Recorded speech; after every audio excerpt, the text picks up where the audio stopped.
La littérature négro-africaine d'expression française est traversée çà et là par de nombreux ouvrages qui sont tous d'un apport remarquable pour l'Afrique et pour le monde littéraire. Parmi ces ouvrages, dont la scientificité n'est plus à démontrer, on peut citer L'Aventure ambiguë qui a connu une fortune littéraire incommensurable. Du style de l'auteur, en passant par la thématique abordée, sans en omettre son Fouta natal, source principale de son inspiration, concourt à démontrer le génie incontestable de Cheikh Hamidou Kane. L'Aventure ambiguë, classique des lettres africaines, paru en 1961, nous trace l'itinéraire d'un jeune homme de la noblesse peul Samba Diallo qu'on retire à son maître coranique très sévère qui lui enseigne les écritures saintes dans la rigueur et l'extase mystique pour le confier à l'école de la colonisation, l'école occidentale. Il est tout d'abord opportun de rappeler que l'aventure ambiguë est l'histoire d'un jeune garçon du nom de Samba Diallo, héros au pays des Dialobé. Dans le roman, nous constatons son passage de l'école coranique à l'école des Blancs, l'école étrangère. Ce choix très audacieux est venu de la grande sœur du chef des Dialobé, la Grande Royale, qui soutient qu'il faut, je cite, aller à l'école des Blancs pour apprendre à lier le bois au bois.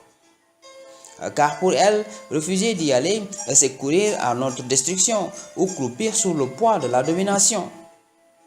C'est donc par le biais de l'école qu'il faut apprendre, je cite, l'art de vaincre sans avoir raison. En effet, trois personnages vont exercer une influence directe sur la destinée de Samba Diallo dans la première partie du roman. D'abord, il faut noter le chef des Dialobé, qui est plus âgé de la famille, caractérisé par sa sagesse, son esprit d'ouverture et son sens élevé de savoir garder son flegme en tout temps et en tout lieu.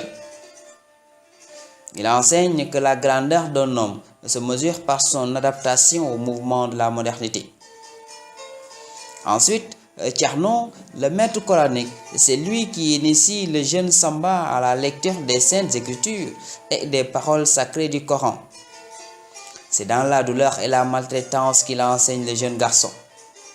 La première phrase du roman nous en dit plus. Je cite, « Ce jour-là, Thierno l'avait encore battu. Cependant, Samba Diallo savait son verset. Il avait saisi Samba Diallo au gras de la cuisse, l'avait pincé du pouce et de l'index longuement. Le petit enfant avait tremblé de tout son corps. Voilà les conditions atroces dans lesquelles il apprenait à mémoriser le Coran, dont la déformation d'une seule syllabe lui coûtait un calvaire. Enfin, Samba Diallo sera influencé par le charisme et la modernité de la Grande Royale, qui prenait au nom de toute la famille les grandes décisions. Face à la question angoissante s'il faut ou ne pas aller à l'école française, c'est justement elle qui oblige le jeune Samba à y aller pour découvrir le secret et le mystère autour de l'école nouvelle. Dans la deuxième partie de l'œuvre, il est principalement question de son séjour en Occident, précisément en France. Cette rencontre brutale avec le monde des Blancs pousse Samba Diallo à se poser des questions sur le bien fondé de l'interpénétration des cultures et de l'influence du travail sur la religion. Les études philosophiques du jeune Sénégalais lui ont inculqué une nouvelle façon de voir le monde. Face à la demande de son père, Samba Diallo rentre au bercail. Néanmoins, il n'est plus le même homme. Sa foi devient douteuse. Il n'a plus la même conception de la religion car les enseignements de Thierno sont supplantés par le doute cartésien, la notion de la liberté d'un certain Jean-Paul Sartre.